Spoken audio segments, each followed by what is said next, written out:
Right. Kia ora koutou. I'm Kim Gutschlag, a member of LIANZA's Standing Committee on Copyright. Welcome to this, our second webinar on copyright. Today we're fortunate to have Professor Graeme Austin presenting. Professor Austin holds a doctorate from Columbia University about cross-border enforcement of intellectual property rights.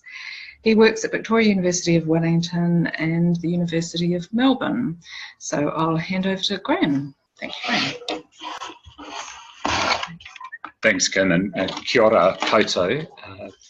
So I'm really grateful to LIANZA for inviting me to do this. I think it's a great initiative to really try to get to grips with copyright law in the context of the review. So just to give you a roadmap of what I'm going to do, first of all, we're going to just look at some copyright basics. What is copyright? And then sort of basic principles of copyright law. And we'll use that as a foundation for looking at exceptions to copyright owners' rights. And I've been asked to discuss fair use and fair dealing, and also to say something about safe harbours. So that's where we'll be going with this presentation. We all know why we're here, and that's because of the review of the Copyright Act 1994 that was announced in 2017, and then in November 2018 we've had the issues paper released by the government. So this copyright review process will be providing the framework for this discussion. There's also, of course, the decision or report of the Waitangi Tribunal in the Y262 claim. The report was called Ko Aotearoa Tēnei. This is New Zealand, which just shows you something about the breadth of intellectual property, and including copyright. It's absolutely essential to our culture.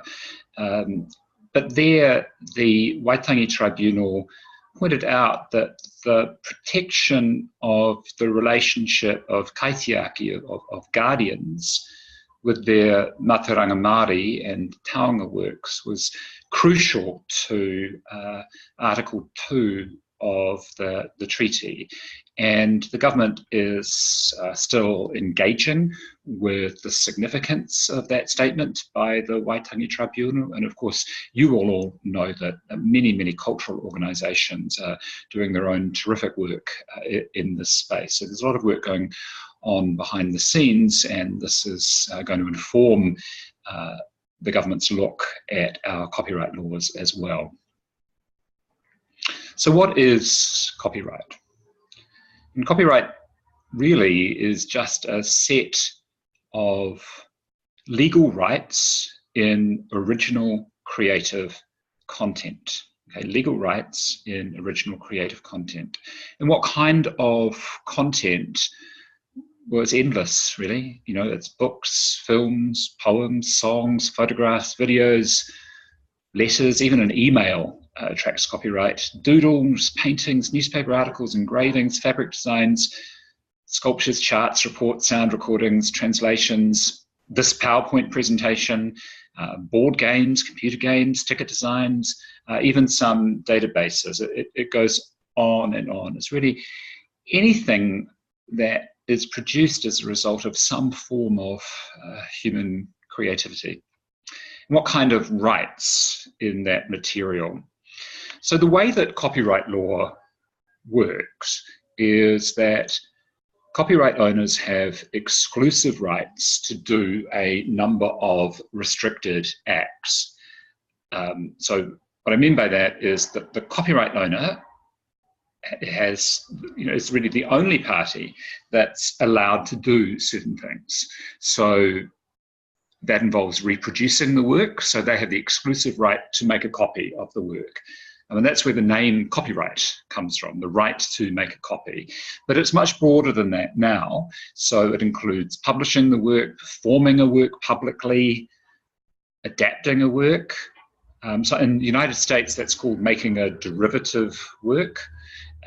Communicate the work to the public. And in New Zealand law, as in most other countries' laws, to communicate a work includes making it available for download at a time determined by the downloader.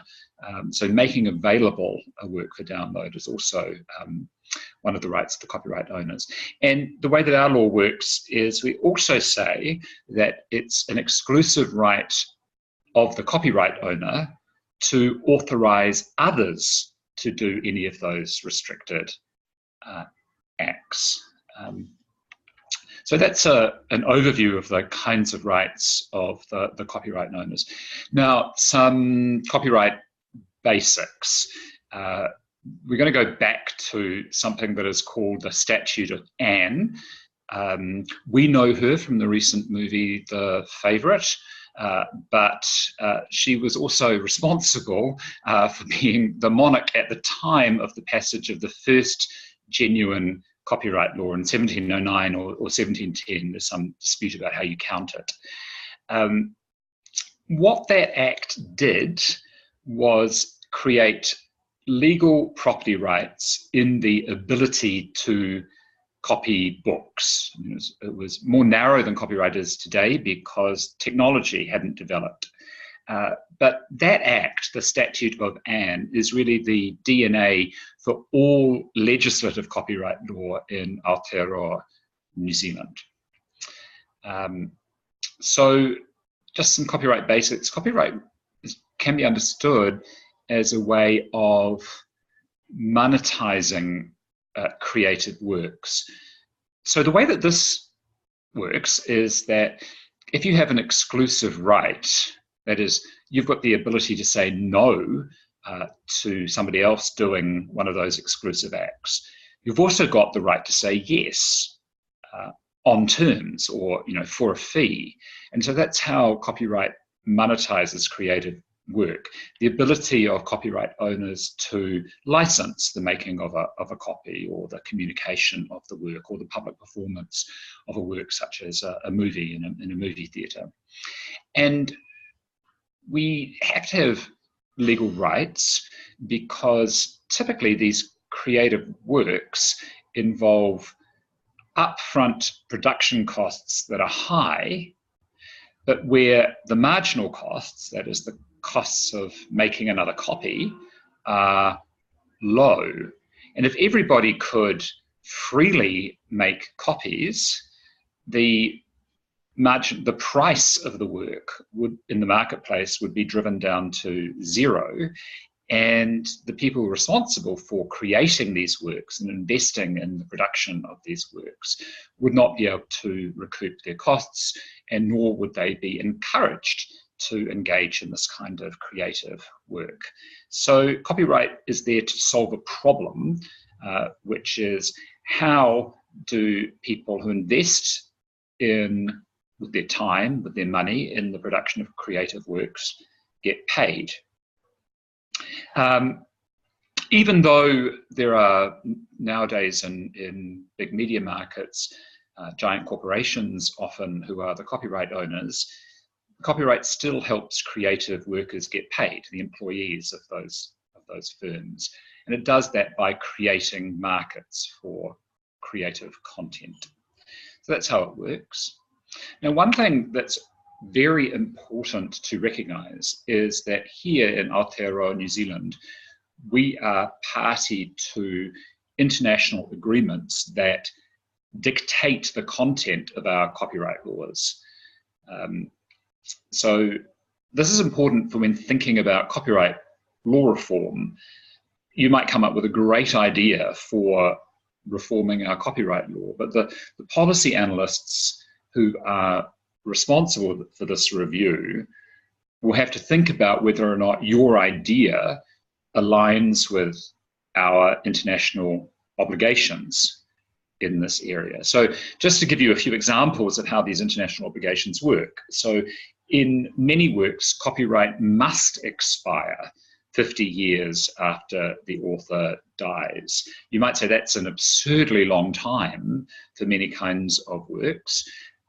but the international law dictates that for many kinds of works, that the copyright has to last for 50 years after the author dies. Not all, but for many. I mean, it's worth noting that even though that seems like a very long time, in some countries it's longer. In the United States and the European Union, for example, the typical term now is 70 years after the author dies, or we sometimes say life of the author plus 70 years. For some types of work, it's also shorter. So for industrially applied art, the underlying drawings for something that is produced in large quantities, that can often have a shorter term. I mean, there is international pressure to extend the copyright term, so that's something that our policymakers will be aware of. Copyright doesn't depend on any kind of formalities. And what I mean by formalities are things like pre-registration of the copyright work. You don't have to put a copyright notice on your work as well. And in fact, under New Zealand's international obligations, we're not allowed to condition the exercise of copyright owners' rights on compliance with formalities, with a registration system, for example. What that means is there's no reliable register that you can go and look at to find out if something is in copyright or not. International law is seeing the addition of new rights, and that right of communication that I mentioned before is one of those new rights.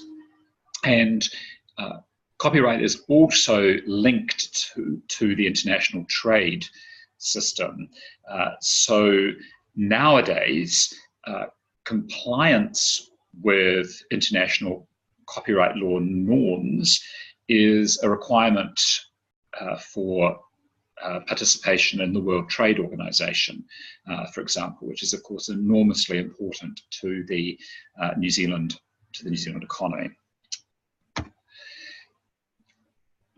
There are also these things called authors' moral rights. It's got nothing to do with morality, it's just a term that we use for these kinds of rights. So we've been talking so far about authors' economic rights, the ability to get paid, the ability to get a source of income. We also have these things called authors' moral rights, which are independent of the economic rights.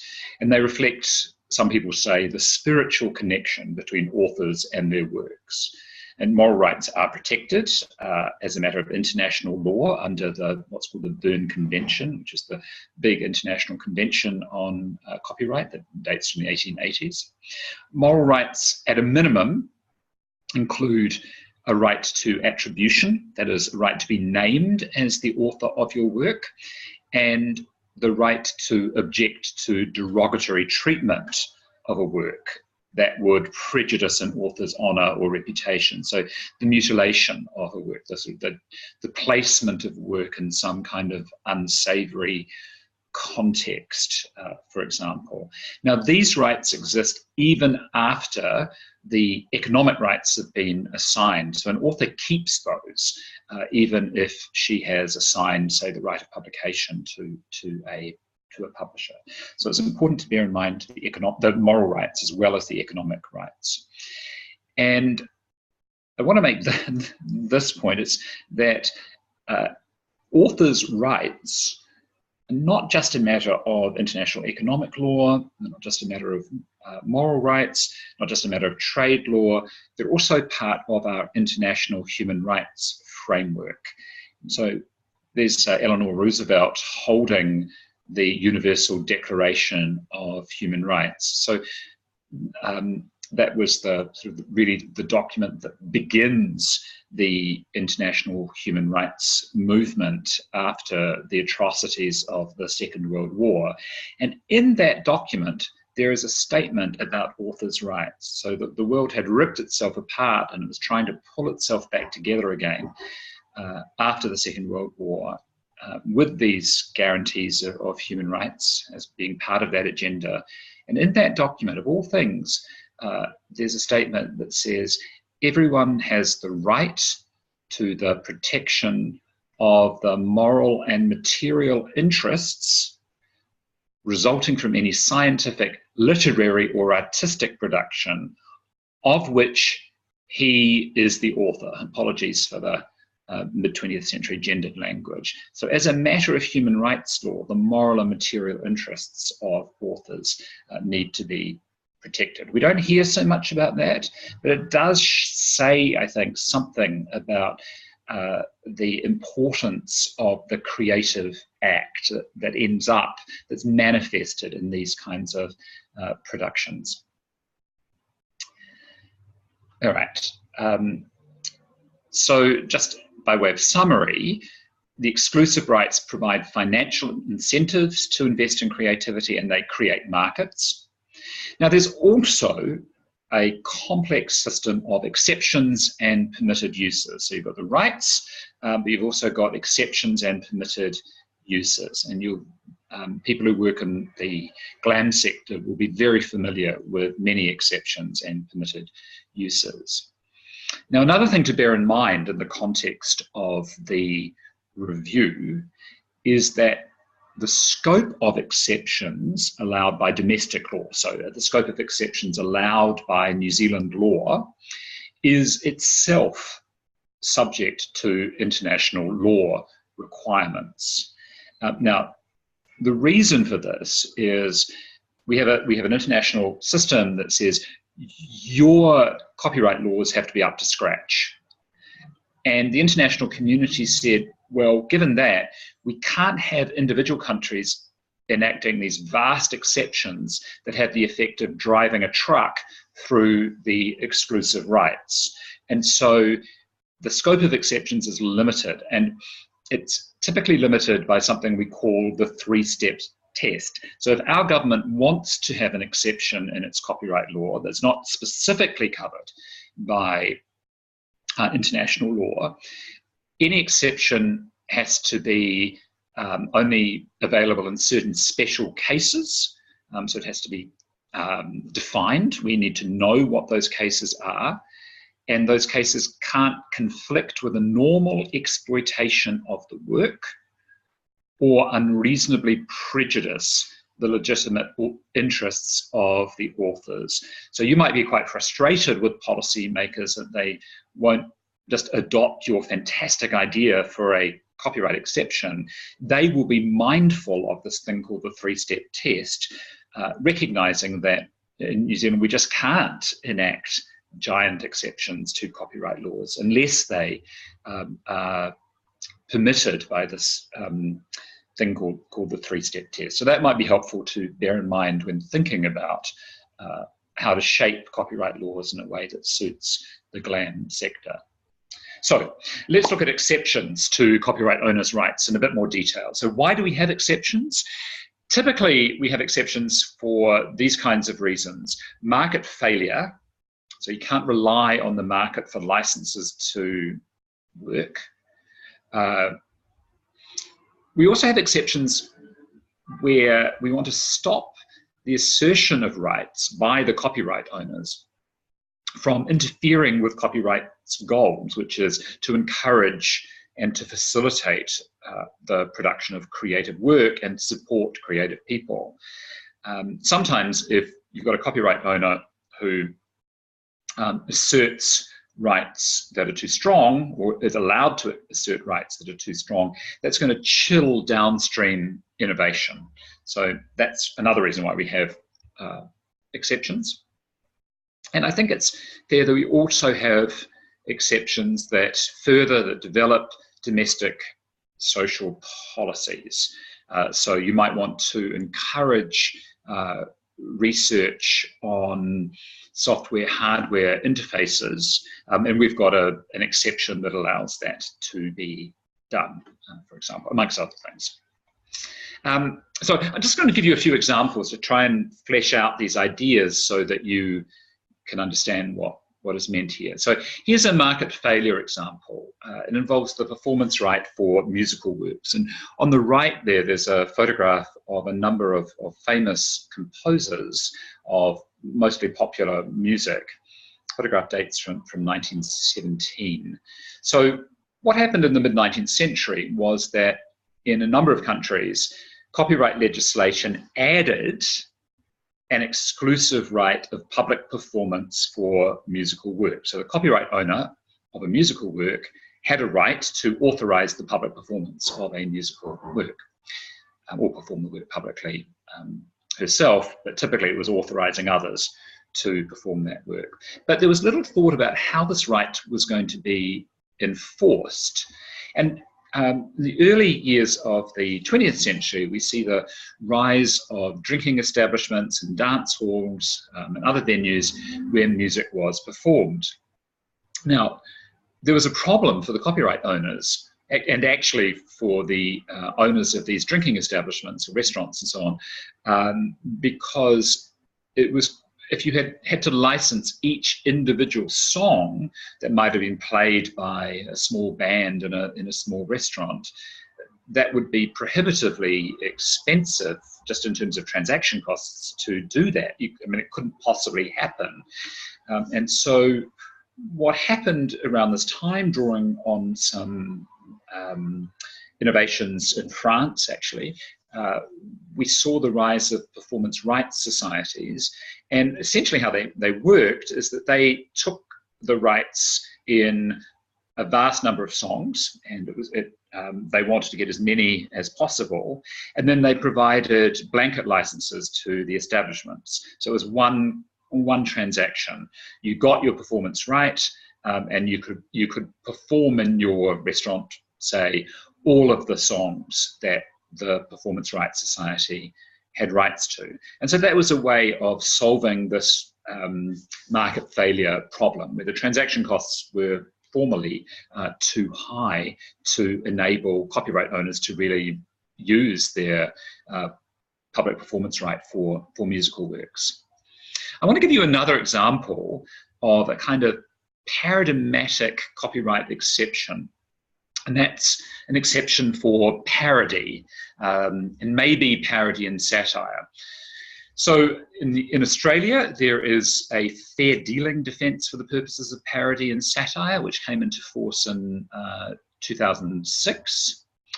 In the European Union, there is an exception for use for the purpose of caricature, parody, or pastiche. And in the United States, uses for the purposes of parody have been held by the Supreme Court of the United States to be a fair use. You think about, well, why is parody such a obvious case for an exception? I mean, you think about it, so there's a very positive social purpose, critique of the materials of culture. You know, there's freedom of expression, to be able to say something about, you know, popular culture, particular items of popular culture. But there's also market failure, because parody is not the kind of thing that copyright owners readily license because of the natural reluctance to be lampooned. And also there's the creation of a new work. The parody itself is a new work of authorship. Maybe that satire is different, although this isn't clear, for example, in Australia, which just treats parody and satire together. But satire might be different because that just involves using other people's material as a shortcut for making a broader social point. You don't actually have to use somebody else's copyright protected material just for a satire. So that could be different. Whereas in parody, you have to use the material really to do the job of making fun of that particular work of art, that particular song, that particular TV program, and so on. But the point here is there's that combination, the perfect storm of critique, market failure, and the creation of a new work. So, I mean, here's an example, a parody of Gone with the Wind. It's very clear that this work, it's a novel by Alice Randall called The Wind Done Gone, which is a retelling of Gone with the Wind from the perspective of an African-American slave, just would not have been licensed by the Margaret Mitchell estate. And this was held to be fair use by a court of appeals in the United States. And one of the reasons for it is that it confronted the original book and film. Alice Randall was making a point about the casual racism of the famous movie and also the original book. So this was the kind of thing where, even though it was a retelling of Gone with the Wind, which ordinarily would have been an infringement, it was actually permitted because it was doing all of that kind of work that a parody does. Now, how do we approach exceptions in Aotearoa New Zealand? So we've really got two approaches. We have a bunch of very specific exceptions. So, for example, Section 56 and following of the Copyright Act has a number of exceptions for libraries, and Section 88, for what it's worth, has some exceptions for cable television uses of copyright protected works. And one of the things you'll find when you're talking to copyright lawyers is many of us don't know these exceptions, backwards and frontwards. We have to look it up. But if you're working in this kind of area, you'll know the exception that's relevant to your area of activity really quite well. We also have a group of fair dealing exceptions. So for fair dealing exceptions, the dealing with the work can be excused, so you can do it without a license, but the dealing must be fair. And courts in New Zealand, for these exceptions, it doesn't apply to all of them, but this is the typical approach, have to take account of these factors: the purpose of the copying, why are you making use of the work, the nature of the work that's being copied. What they're getting at there typically is that some works are more protected than others. So sometimes this is described as being close to the core of copyright. So is it a poem, is it a musical work, is it a painting, etc. That's relevant because with those kinds of works, there's a very broad generalization. It can be harder to say that the dealing was fair. Whereas if it's, say, a data-rich product that's fairly pedestrian and mundane, not so creative, then that can weigh in favor of the fair dealing in a rough and ready way. Whether the work could have been obtained within a reasonable time at an ordinary commercial price, why aren't you paying for this, is a relevant question. Similarly, the effect of the copying on the potential market for or value of the work. This is asking, if what you're doing is excused, doesn't require a license, is that going to destroy the market for the original, including licenses for the original? So is there a market for this kind of use, and how will your use that's going to be unpaid affect the market? And then where you're only using part of a work, how much of the work you're using, the amount and substantiality of the part copied taken in relation to the whole work. And in our country, the fair dealing must be for specified purposes. And this is the big difference between fair dealing and fair use. So we say we have fair dealing exceptions for criticism, review, news reporting, research, and private study. Now, contrast that with fair use. So fair use is the approach that is in the United States law. And the use has to be fair. I won't go through these factors, but in the United States, the courts are required to have regard to a number of factors, and they're pretty much the same as the factors that we look at in the context of fair dealing. But going down to the bottom of the screen, this is the really important point. In a fair use system, the use does not need to be for specified purposes. Any kind of use is potentially a fair one, even a use that just the courts haven't grappled with before. So in the United States, fair use is open in that sense, whereas in a fair dealing system like New Zealand, we have a closed list of dealings. It has to be news reporting, it has to be for criticism or review, etc. Whereas in the United States, any kind of use is potentially a fair one and therefore does not require a license. So one thing to bear in mind when thinking about this, because as we all know, in the New Zealand copyright law review, there's been quite a lot of talk about whether we should adopt a fair use approach, similar to the United States and a number of other countries, Israel, Singapore, prominent examples. So in the United States, fair use litigation, that's going to court, is used as a tool for expanding the uses of copyright protected works that do not require compensation.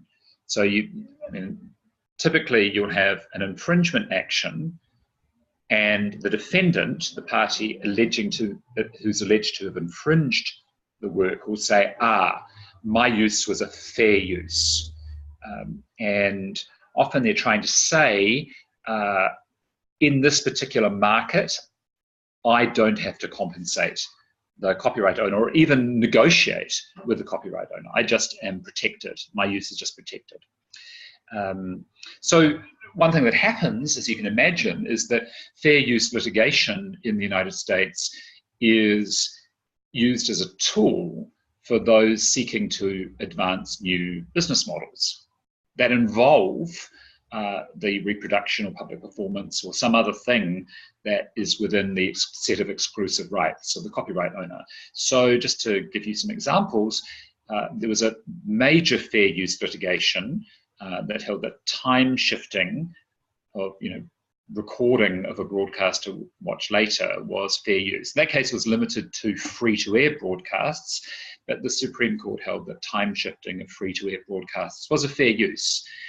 And so that didn't implicate the rights of the copyright owner. Graphic search engines, that's another example. So we're all familiar with these thumbnails in graphic search engines. Excuse me, I'm just going to refresh.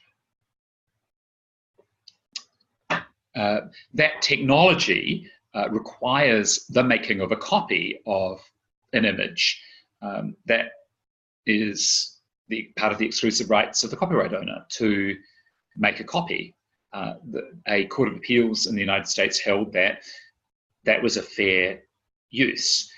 Computer games consoles, so decompiling a computer program so that computer games can be played on different consoles and on different platforms was held to be a fair use. And the Decompilation Act required the making of a copy which would otherwise be infringing. So you can see how fair use is used to open up these business models such that the technology entrepreneur doesn't have to compensate the copyright owner. Mass digitization, that's another one that we're working through at the moment. Mass digitization involves the wholesale copying of copyright protected works, even if, depending on the system, only a snippet of the work is available to the public at any one time. Behind that snippet, there's a complete copy that has been made and is being stored. It's interesting that across the Tasman, the fair use debate is quite a heated one. Just some material that's available on the web. Wikipedia joins the fight for fair use in Australia. And this little article gives you a sense of the tone of the debate.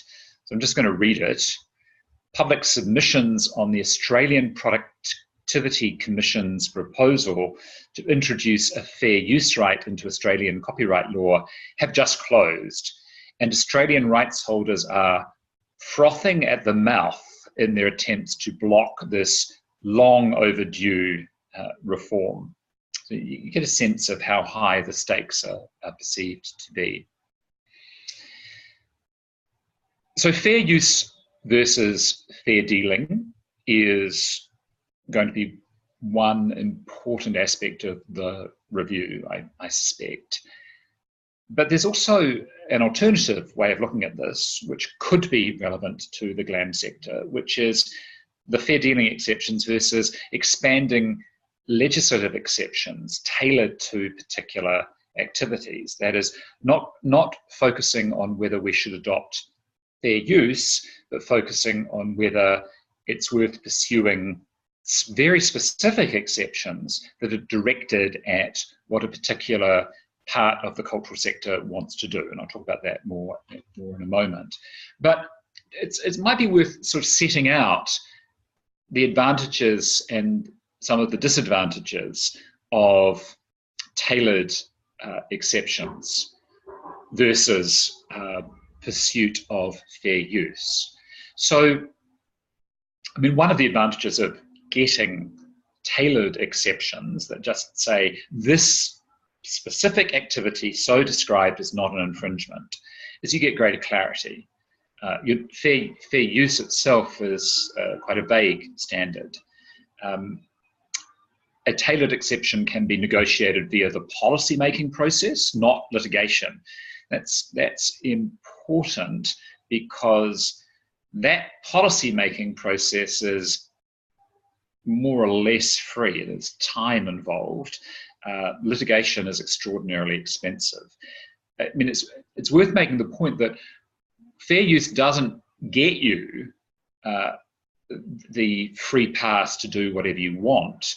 What fair use gets you is really the ability for a judge to decide if what you're doing is a fair use. So in some ways you can think about fair use as delegating the question of the scope of exceptions to the courts rather than having Parliament make the decision. Less capture by other sectors. So, thinking about tailored exceptions in terms of what you want means that you're not sort of swept into some other agenda by, say, a technology entrepreneur that wants fair use to be able to give them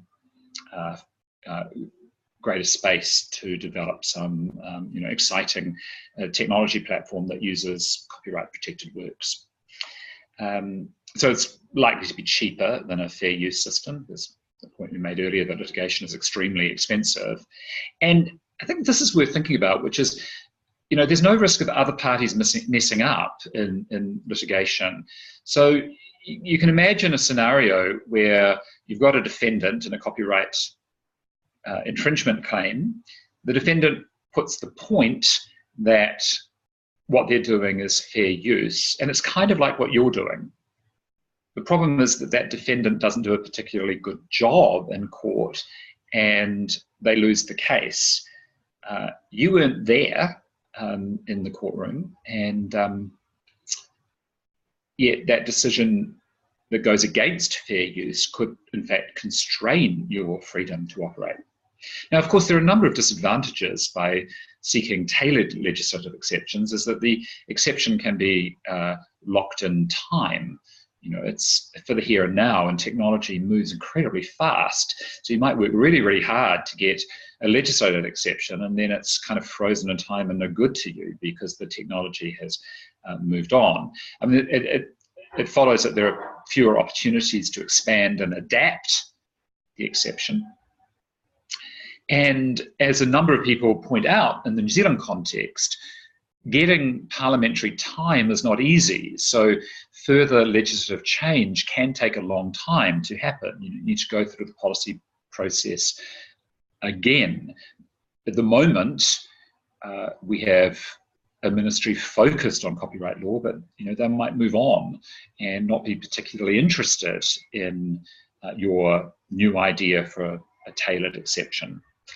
It's worth pointing out there, though, in the smaller letters, that fair use can take an awful long time to get onto the books. So in Australia, the Australian Law Reform Commission first recommended the adoption of fair use in 2016, and that was followed up by the recommendation by the Australian Productivity Commission, which was being referenced by the Electronic Frontier Foundation, those articles. So that's, you know, a relatively long time ago. Meanwhile, some quite positive steps have been taken by the Australian legislature to widen exceptions in a sensitive way, and I'll talk about some of those in a moment. So I thought it might be useful to say something about law reform here, and it's useful, I think, to think about this from a remedial perspective. You know, what is the problem that you want to solve? You know, articulate clearly something that you want to do that you think is valuable from a societal perspective that you can't do as a result of something in the Copyright Act. So, you know, the limited definitions of libraries, for example, is a good example of that. And there's probably a very quick fix to that, in a way that describes libraries in the GLAM sector, but doesn't give commercial libraries a free pass for doing things that they should pay for. Articulate why what you want to do is desirable from a societal perspective. You know, have an argument that this is a good thing to do. But it's important, I think, in this context to recognize that the social desirability of the use is not enough in itself to make out the claim that there should be an exception. So a few things to think about there. You know, is there actually a market for licenses for what you want to do? Or are you just saying, I don't want to pay, we don't want to pay for this use?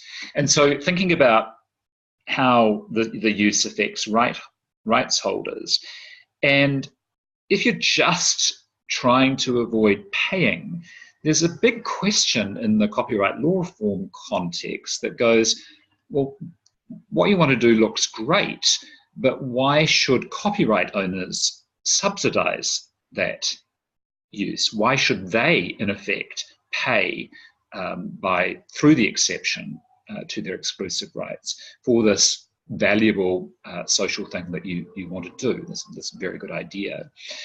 Thinking about what the potential spillover impacts are. So, you know, is your use ring-fenced so that, for example, digital copies that you make are not going to end up usurping the copyright owner's markets? And also, it could be helpful to think about whether there's a compromise. And I know you've got a separate session on orphan works, but the way that orphan works is sometimes approached shows you this kind of compromise, which is some orphan work systems will take away from the copyright owner the power of injunction, so they can't say no to the users if they come out of the woodwork and say, oh, hang on a minute, we're the copyright owner of this thing that you're using. They can't require you to pull books from the shelves in your gift store, for example.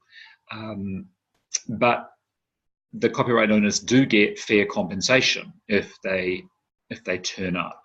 So that's a kind of compromise system. So thinking about compromises could be a useful thing to do. Now, finally, I was asked to say something about safe harbours. Now, a safe harbour is a term that's come into copyright law. It's there in other contexts as well, but it's just a decision that the potential defendant's activity is sufficiently important to get a break in the copyright system. So currently in our Copyright Act, we have a safe harbour for some web-based activity, so hosting and caching material by others. And one of the things that's important is the safe harbour is there often when it's other people who have done something with the work. But there's no real reason for it to be limited in that way. The safe harbour exists so you're not exposed to liability for, say, damages for copyright infringement, for allowing third parties to host material on your site, if the defendant, the firm, complies with specified conditions. So if the firm complies with specified conditions, the firm is immune from liability for damages and so on. And this safe harbour was put in place because the development of the internet backbone or in the New Zealand Web 2.0 businesses was considered to be so important that we didn't want that activity to be chilled by the fear that copyright owners would bring litigation. And so we have the safe harbour to protect certain players in the internet context. The safe harbours in New Zealand are broader than in other jurisdictions. As I mentioned earlier, in Australia, there have been some new amendments to the Copyright Act 1968, and that have protected certain parties, and there's sort of an exception or a safe harbour. So in Australia, the safe harbours for internet activities, unlike in New Zealand, were limited to genuine internet backbone providers, the telcos that provide internet service connections. Very recently, in the last year, that safe harbour has been expanded so that it encompasses some cultural institutions. So if you look down this list, you've got a service provider has been defined quite broadly, not as broadly in New Zealand, but broadly to include, for example, if you look at little letter D there, the body administering an archive, or E, the body administering a key cultural institution or an educational institution. And so now these kinds of groups have been added into the concept of safe harbour.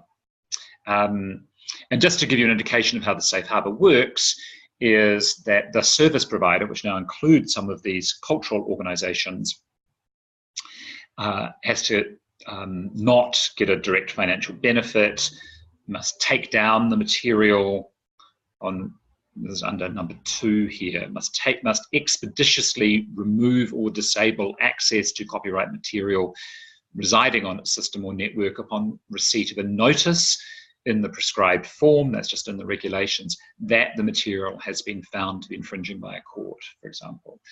So there are obligations that are imposed on these organisations to take advantage of the safe harbour. So, you know, thinking about a safe harbour in the context of the GLAM sector, assuming it's sufficiently narrowly tailored, you know, what are the kind of the things that you might want to take into account? That the GLAM sector is acting in good faith. I know you do. That it's a public entity. It's not just a private corporate entity that's trying to get a break. So it's only for not-for-profit activities. Could be conditioned on a good faith search for copyright owners, or the kaitiaki in respect of taonga works or mataranga Māori. Maybe having the safe harbour gives you an immunity only against injunctions, so that reasonable licence fees are still payable. And you know, maybe one of the conditions is that the GLAM sector workers have training about copyright. So this is kind of thinking very creatively about the ways that you might manage exceptions for copyright law. So I think there is more to this than just thinking about the difference between fair dealing and fair use, because also this is a really good opportunity to think carefully about the kinds of exceptions that's going to allow the GLAM sector to continue doing its great work and to not be thwarted by some technicality in our copyright law that really shouldn't be there. Thank you. Thank you, Graeme, for a fantastic overview of copyright basics and a really useful look at the distinctions between fair use and fair dealing, and for giving us lots of good ideas about how to form our submissions on the issues paper. So thank you very much.